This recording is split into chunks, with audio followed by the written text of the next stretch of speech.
The billionaire stopped the wedding when he saw the maid wearing his mother's ring. Imagine you are standing at the altar of the most beautiful cathedral you have ever seen in your life. The organ music is soft and perfect. Every seat is filled with the most powerful names in the country. Photographers are capturing every angle. The flowers alone cost more than most people's mortgages. And then, in the middle of it all, the groom raises his hand, and in a voice so sharp it cuts through everything, he says two words that no one in that room was prepared to hear. Stop. Everything. The music dies. Not gradually. Instantly. Like someone pulled the plug on the entire moment. 300 guests turn their heads. The bride freezes mid-step, her veil still floating from the sudden stillness. And the groom, one of the wealthiest men in America, is not looking at her. He is not looking at the altar, the priest, or the cameras. His eyes are locked on a woman standing near the champagne table at the far end of the hall. She is not a guest. She is not family. She is one of the catering staff, holding a silver tray, dressed in all black, trying to be invisible the way people in her position always try to be. But something caught the light. Something on her finger. And Daniel Whitmore, a man who had not cried publicly since his mother's funeral 12 years ago, went completely pale. Because what he saw on that woman's finger was not possible. It was not supposed to exist anymore. It was buried. He buried it himself. Before we dive deeper, let us know in the comments where you're watching from. We'd love to hear from you. And if you're new here, click on the subscribe button so you never miss any of our upcoming videos. Every family carries secrets. Most of them stay quiet for a lifetime, folded into old photographs and half-finished sentences that no one ever completes. But every now and then, a secret grows too heavy to stay buried. It finds its way back to the surface, sometimes in the most unexpected moments, in the most unexpected places, wearing the most unexpected face. Who was this woman? How did she come to possess the one object that Daniel Whitmore placed inside his mother's coffin with his own two hands on a cold November morning more than a decade ago? Was it theft? Was it some elaborate deception stretching back years? Or was it something else entirely, something that none of the 300 people in that cathedral, not even Daniel himself, was remotely prepared for? What really happened the night Eleanor Whitmore died? Why did this young woman look more frightened than guilty when security began moving toward her? And why, of all the details that would come out in the hours that followed, was the most haunting one the simplest? The ring fit her finger perfectly. Not like something borrowed. Like something that belonged. To understand why a ring could stop a wedding, you first have to understand the man who stopped it. Daniel Whitmore grew up in the kind of wealth that most people only read about. His father, Richard Whitmore, built a commercial real estate empire across 12 states before Daniel was old enough to understand what an empire meant. The family name opened doors that most people never even knew existed. Private schools, private planes, private everything. But wealth, as many people who grow up inside it will quietly admit, has a way of making a house feel very large and very empty at the same time. His father was present only in the way that powerful, distracted men tend to be, physically there, emotionally unavailable, always preparing for the next meeting, the next deal, the next acquisition. The warmth in Daniel's childhood came from exactly one source. His mother, Eleanor. Eleanor Whitmore was not the kind of wealthy woman who kept her kindness at a careful distance. She volunteered. She remembered staff members' birthdays. She cooked on Sunday mornings even though they had a full kitchen staff, because she said food made by someone who loves you tastes different. She used to tell Daniel something that stayed with him long after she was gone. She would look at him across the breakfast table and say, "Money builds houses, Daniel. But compassion builds homes." He didn't fully understand it when he was young. He thought he understood it after she died. He is still learning what it actually means. Eleanor passed away on a Tuesday in November, 11 years before this wedding. A cardiac event, sudden and devastating, the kind that gives no warning and allows for no preparation. She was 61 years old. Daniel was 29. He was at a conference in Chicago when he got the call, and he boarded a private flight home in a state of complete disbelief, because his mother had always seemed invincible to him in the way that only people who love us deeply ever seem invincible. He made it back in time to sit beside her in the hospital for her final hours. She was in and out of consciousness. At one point she gripped his hand and said something he could not fully make out. Something about not being alone. Something about time. He told her he loved her. He told her he would be okay. He was not okay. Not for a very long time. At her burial, he personally placed 2 things in her casket. A handwritten letter. And the Whitmore family ring, a vintage sapphire set in white gold, passed through 3 generations of the family on his mother's side. It was the most personal thing the family owned. He placed it on her finger and he said goodbye. And he never expected to see it again. Victoria Hale was the kind of woman who made sense on paper. Her family had old money, a respected name, and a social presence that aligned perfectly with everything the Whitmore brand projected to the world. She was composed, educated, and genuinely good at navigating the spaces that Daniel moved through. Their relationship had developed over 2 years of shared charity galas, mutual friends, and the kind of comfortable compatibility that comes from 2 people who understand each other's world without having to explain it. Was it love? Victoria believed it was. Daniel wanted it to be. But if you had asked the people closest to him, the few who knew him well enough to have an honest opinion, they would have told you quietly that Daniel Whitmore had not truly opened himself to anyone since the day his mother died. He had built a life that looked complete from the outside and felt carefully managed from the inside. Victoria deserved better than that, and somewhere beneath the wedding planning and the dress fittings and the rehearsal dinners, she probably knew it too. But they were 300 guests deep into a Saturday morning ceremony, and none of that was the conversation anyone expected to be having. No one at that wedding was paying attention to Lena Carter. That was the point of her job, to move quietly, refill glasses, keep the event running seamlessly, and remain invisible.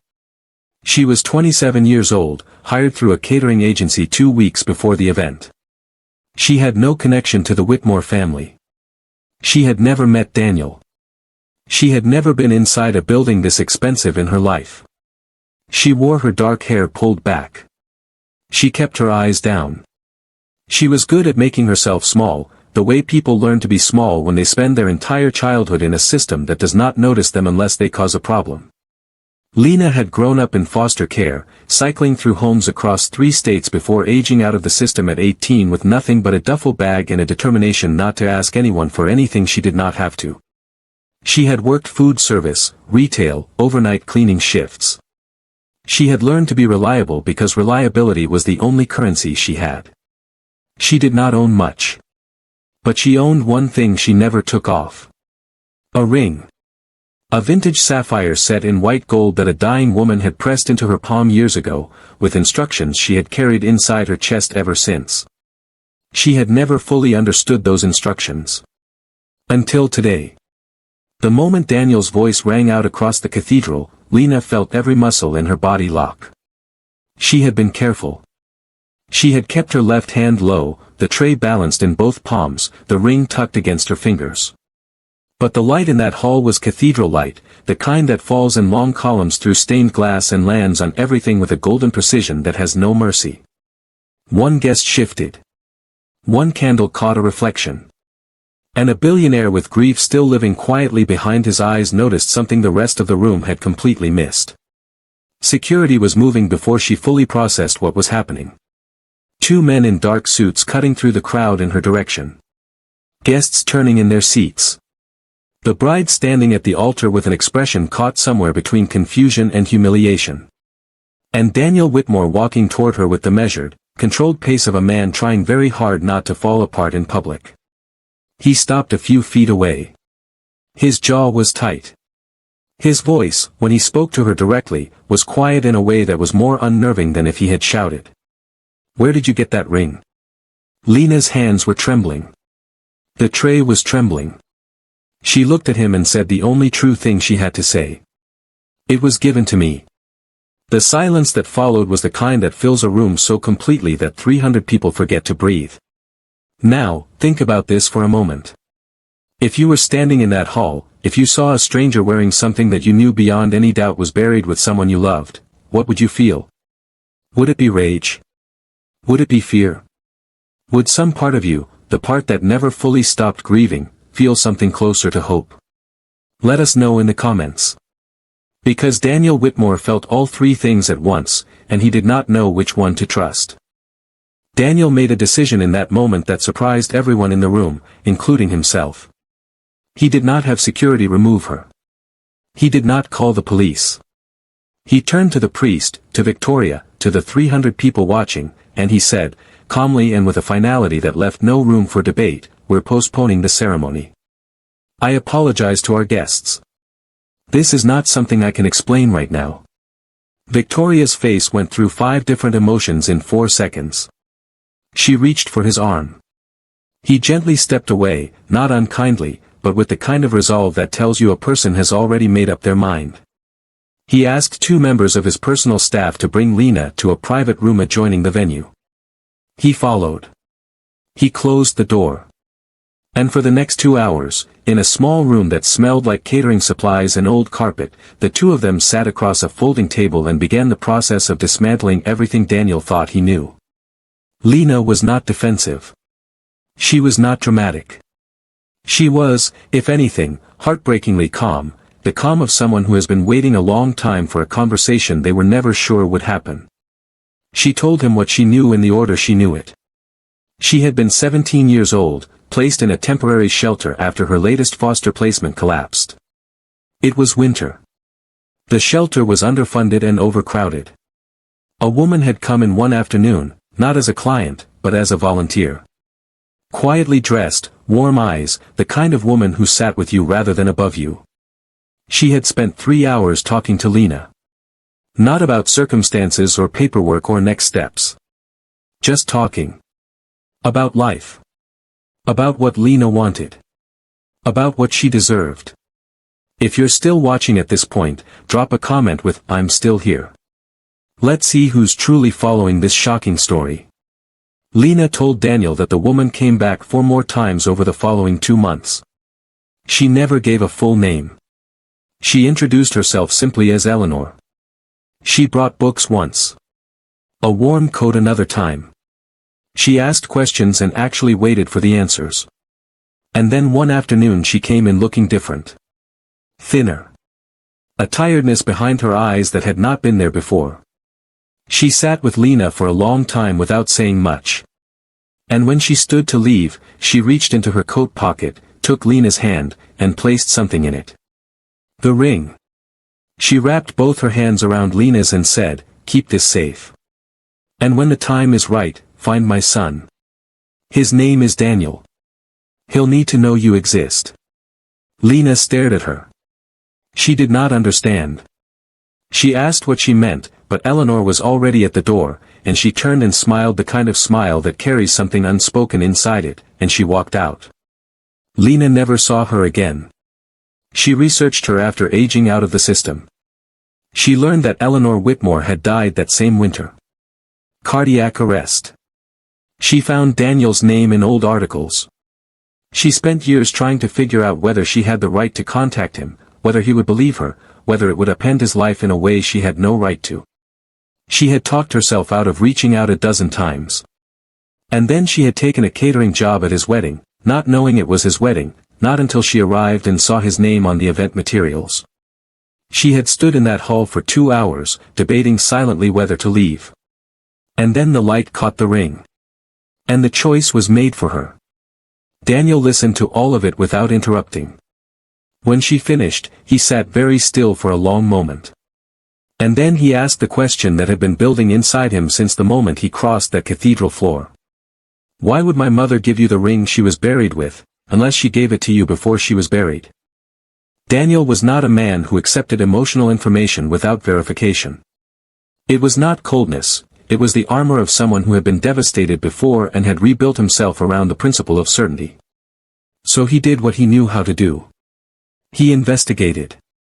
He had resources. He had a legal team, a private investigator on retainer, and access to records that most people could not reach. What he found over the following week cracked that armor in ways he had not anticipated. Hospital records from the night of his mother's death confirmed that Eleanor Whitmore had not been brought in as an emergency. She had checked herself involuntarily that morning, already aware that her condition was serious. What the family had been told, that her death was sudden and unexpected, was technically true for them. It had not been true for Eleanor. She had known, or strongly suspected, that she did not have much time. She had made quiet arrangements. A conversation with her attorney that had never been disclosed to the family. A private donation to 3 separate shelters for displaced youth in the months before her death, one of which was the shelter where Lena had been staying. And then there was the file. A sealed record from a private clinic, predating Eleanor's marriage to Richard Whitmore by almost 2 years. A pregnancy. A birth. A private adoption handled through an intermediary, the kind of arrangement that wealthy families of a certain generation used when circumstances produced outcomes that did not fit the expected narrative. A daughter. Given up not out of indifference but out of what the records described as protective concern, Eleanor had been in an unstable and controlling relationship at the time, and she had made the devastating decision that the child would have a safer life outside of it. She had spent the rest of her life quietly trying to make sure that was true. If you're still watching, drop a comment right now, because what comes next is the part of this story that is going to stay with you. We want to know, did you see this coming? And more importantly, what would you have done if you were Daniel, sitting across from a stranger who might be your family? Daniel's private investigator laid the file on the table between them. A sealed adoption record. A birth certificate with Eleanor's name on it. A daughter, born 27 years ago, relinquished privately within 48 hours. Daniel sat with that paper for a very long time. The math was immediate and undeniable. 27 years. The same age as Lena. But math is not proof, and Daniel, still the man who needed certainty before he could allow himself to feel, requested a DNA test. He expected the process to take weeks. His legal team expedited it. He told no one in his family what he was looking for.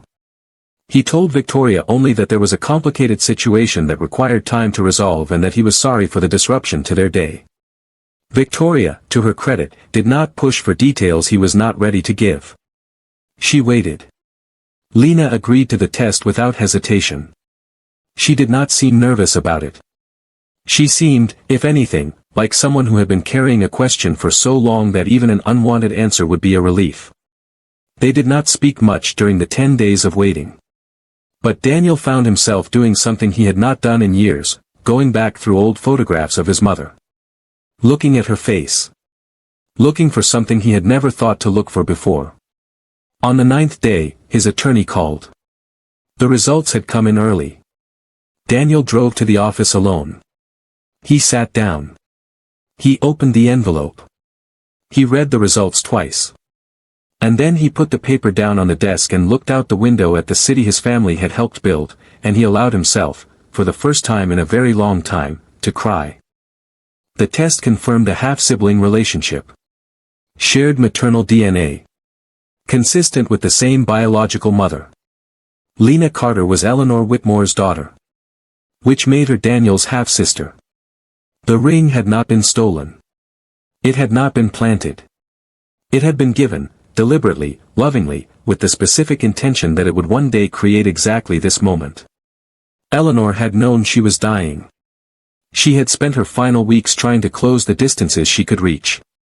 She had visited Lena in that shelter not randomly but with purpose, because she had spent years quietly tracking the daughter she had given up, watching from a distance, supporting the shelters where Lena moved through, never approaching directly because she was afraid of disruption, afraid of rejection, afraid of opening wounds that had taken decades to scar over. But at the end, with time running out and clarity arriving the way it only does when we stop pretending we have unlimited days, she had made a different choice. She had gone to her daughter. She had sat with her. She had given her the one thing she had that carried the full weight of everything she could not say. And she had asked her to find Daniel. Not to claim anything.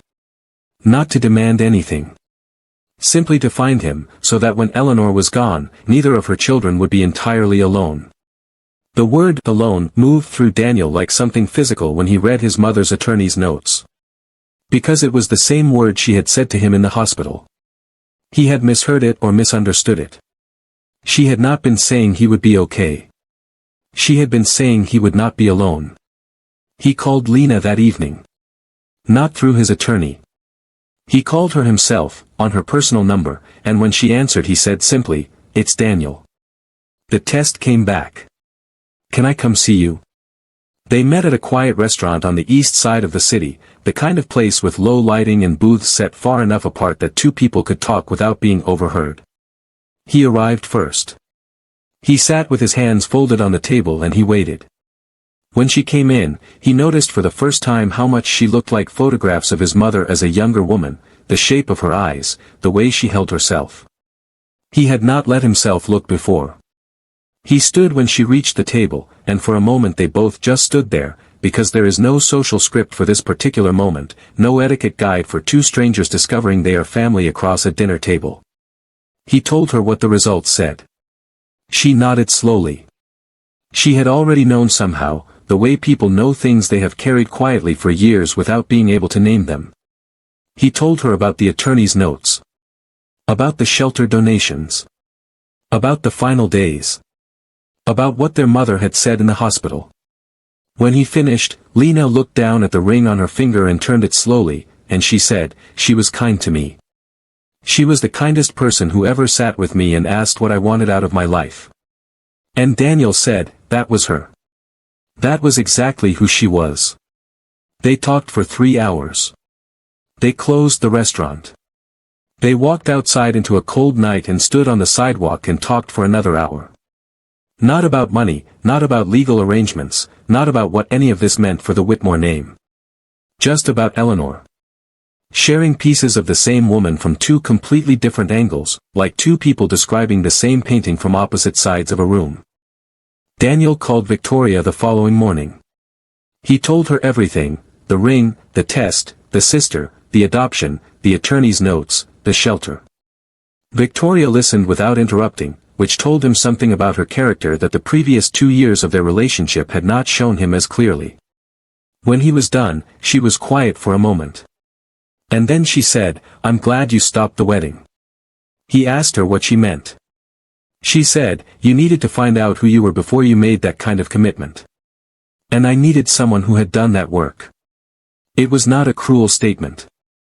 It was an honest one. The engagement ended that week, not with anger, not with lawyers, just with two people acknowledging that they had been building something on a foundation that was never fully honest. It was the most civil ending Daniel had ever been part of. He called his attorney and established a new charitable foundation within the month. The Eleanor Whitmore Foundation, focused on support services for youth in foster care, funding stability programs, education resources, and emergency housing assistance in the cities where Eleanor had quietly donated during her lifetime. He named Lena as co-director, not out of obligation, but because she had lived the experience the foundation was trying to address, and because their mother would have considered it the most logical possible thing. Lena accepted. She was terrified and capable in equal measure, which is exactly the right combination for that kind of work. 3 weeks after the test results, on a gray Saturday morning, Daniel and Lena drove together to the cemetery where Eleanor Whitmore was buried. They brought flowers. Daniel brought white roses because they had been his mother's favorite, and Lena brought a small bunch of yellow wildflowers because she said the woman who had sat with her in the shelter had mentioned once that she loved flowers that looked like they chose to grow somewhere instead of being placed. They stood at the grave for a long time without saying much. Daniel laid his roses down. Lena laid her wildflowers beside them. The ring caught the thin winter light. And Daniel, who had stood at this grave a dozen times over the years feeling only the weight of absence, felt something shift. Not the loss leaving, the loss does not leave. But something moving in beside it. Something that felt, against all reasonable expectation, like the specific kind of peace that arrives when something that was broken finally finds its missing piece. He reached out and took his sister's hand. She let him. They stood like that for a while in the cold and the quiet, and neither of them needed to say anything, because Eleanor Whitmore, in her final weeks with a fading body and a very clear heart, had already said everything that needed to be said. She had placed it on a young woman's finger in a drafty shelter on a winter afternoon and trusted that love, if given carefully enough, finds its way. So now we want to ask you something, and we genuinely mean this, we want you to think about it before you scroll away. If you were Daniel, standing in that cathedral with 300 people watching and the music dead and a stranger holding something impossible on her finger, what would you have done? Would you have had the courage to stop everything and go after the truth, even knowing it might cost you the wedding, the image, the control? Or would you have quietly looked away and told yourself it was probably nothing, because some truths are too disruptive to chase? And what about Lena? She spent years talking herself out of a conversation she had every right to have. She kept that ring on her finger and carried a dead woman's instructions in her heart and showed up to work every day in a world that had never once made it easy for her. How many people do you know who are carrying something like that right now? A truth they haven't spoken, a connection they haven't made, a door they haven't knocked on because they are not sure they'll be welcome on the other side. Eleanor Whitmore did not have the luxury of unlimited time. None of us do. She spent her last days closing the distances she could reach, and because she did, two people who should never have been strangers found each other. The ring was never just a ring. It was a message in the only language that outlasts us, love made physical, love made deliberate, love that said, I cannot be there when you meet, but I am the reason you will. If this story moved you, if it made you think of someone in your own life, if it reminded you of something you have been putting off, let us know in the comments. Tell us what this story meant to you. Tell us what you would have done. Tell us where you're watching from.